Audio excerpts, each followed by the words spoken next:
Amy, what's the best way to train in running to increase speed pace? Anyone here wanting to improve running? Anyone? Yes. Anyone who loves running? Okay. What's the best way to train? You know, when I do this teaching, I like to be comprehensive. So allow me to just go with it. What's the best way to train in running to increase speed pace? Well, first of all, you want to understand the following, okay? Some athletes say, I want to go for sub 9 minutes per mile and start hitting 8 minutes per mile. Okay. Well, let's talk. Well, let's talk first. So where you are right now in regards to your run fitness, be honest to yourself. Do a test. Now the next thing is that be careful when doing a test because the test is also not for everyone, especially if you're hurting. Okay. So for our athletes, we are very meticulous and like, you know what? I know we want to do some tests, but we don't want you to get hurt. So for you, like if you're good, do a test. Now, the next thing is for you to analyze. You want to know where you're at on pace, where's your heart, what's your heart rate, where you're at on RPE, and also know your technique, because they do contribute to you increasing your speed and pace. Okay, and the next thing that a lot of athletes, especially strong mindset athletes, those who are like, you know what, I have a strong mindset, I'm gonna go big or go home. Anyone here like that? Going pushing hard, and that's what I've been doing, and so far it got me through. Rambo says still hate it. Hate running, but slowly making it easier. There you go. Yeah. Matt says strongest is running, weakest is swimming. Kitty K is running, and Sean Awesome. is learning to like running. There you go. Sean. Awesome. He's All been right. doing it consistent. Yeah. So this one is something that when a person I'll try to understand, I want to go faster, but I don't really ask if I'm feeling discomfort or pain, or if I do have muscle imbalance. Why is this important? You want to be honest to yourself. If you're running and you're feeling something, it may not be a pain, but you're feeling tight. So for example, it could be your hip or hip flexor. Okay. That affects your gait. That affects your cadence, which affects your speed. Okay. And then now, that affects it. And sometimes you may be able to run at a pace, let's just say 9 minutes per mile. You want to stay with 9 minutes per mile. You can stay with that with 5K, but it's harder for you to hold that for a longer duration. And it's possible. Check out. Are you feeling some discomfort and you're ignoring it when you feel it?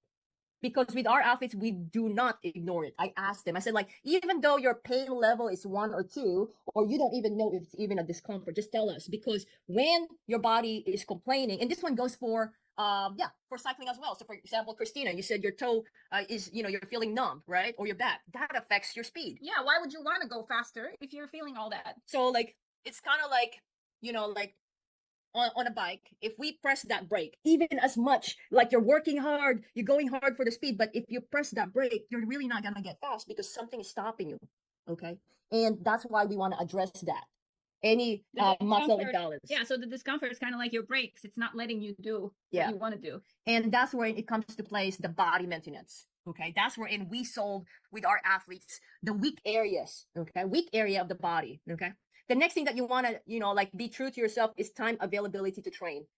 Okay. So that is also important. The next one, what's your goal? It is important to know the distance. Okay. Because that affects with your intervals, how you pace.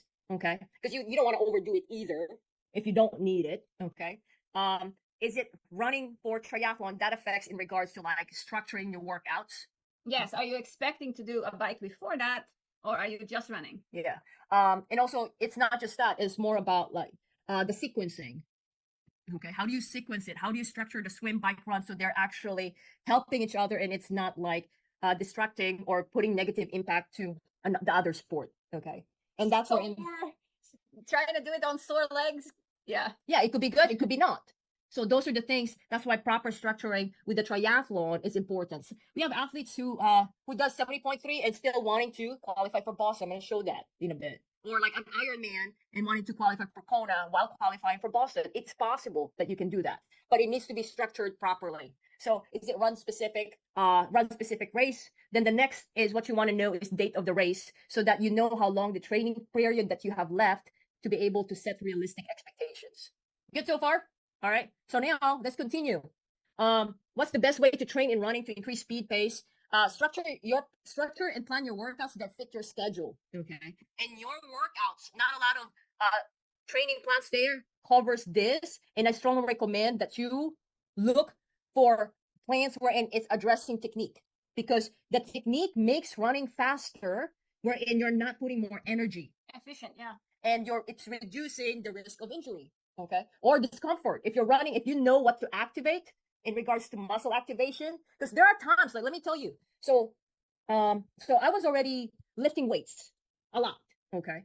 But then, they say like, okay, maybe you just need to do strength. So, okay, let me go to my personal trainer. So I lift weights. Yeah, And so, that was, so you went to the personal trainer for like a year or more. yeah, so 1 or 2 years with personal trainer. But then and I go to the physical therapist, and the physical therapist measured all the numbers, and she told me, your glutes is weak.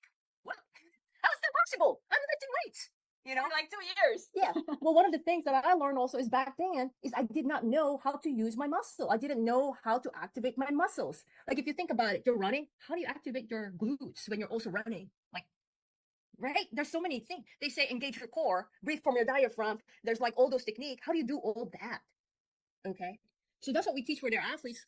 Those are important, So it's not just you lift weights and then you're strong. We have athletes who are doing CrossFit, and yeah, we still need help on that one. All right. So let's move it. Let's move on. Is that cool? So like the next one is speed. Why is it important? Well, you wanna gauge because when I design intervals for our athletes, it is dependent on the previous workouts. We don't have any pre-planned workouts.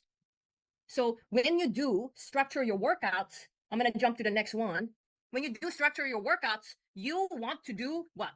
You analyze your result. You don't just do the workout. Because guess what?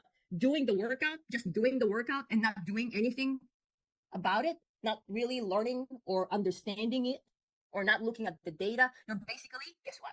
Checking off the box. It's good, right?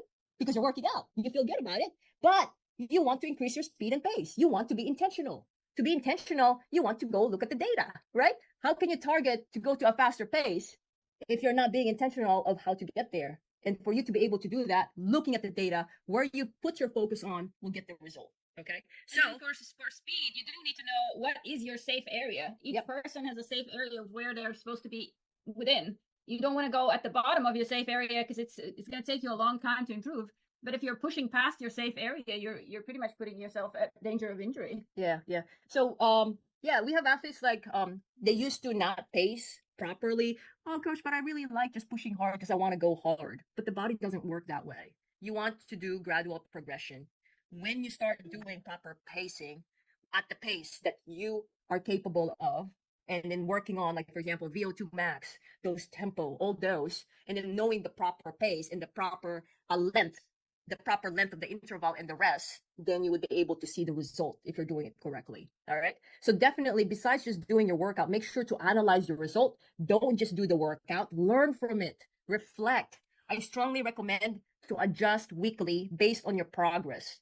Why am I saying this? Because this is what we've done. With our athletes, like I said, we don't have pre-planned workouts. Our coaches work on like weekends waiting for all the results of the athletes because we want fast result. We want to make sure that the next week's workout is right. It's based on the latest week. Right? So if our athletes are feeling something on their legs, or whether that's cycling, we are going to be able to solve that immediately because we're addressing it next week. So my suggestion, and also because life is busy, right? You don't want to be family, birthdays. You don't want to be planning just because you have, like, let's just say sprint triathlon in July. You're like, you're going to all plan, but it's not, life doesn't work that way. Things happen. You're going to waste your time, but it's good to have a big picture, like have a milestone. But in regards to like every week, like your target, it has to be dependent on how you're progressing. Okay. So definitely analyze your result. The next thing here is that solve and address any tightness, discomfort, pain, muscle imbalance. Don't ignore it. And I commend those athletes who are like strong-minded, like they can push through. They would be even so proud. Coach, I have high pain tolerance. How's that going? All right. Is that something that will last long?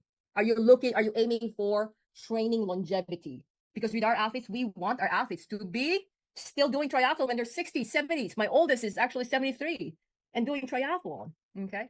Right now it's 63. And yeah, that's Bob.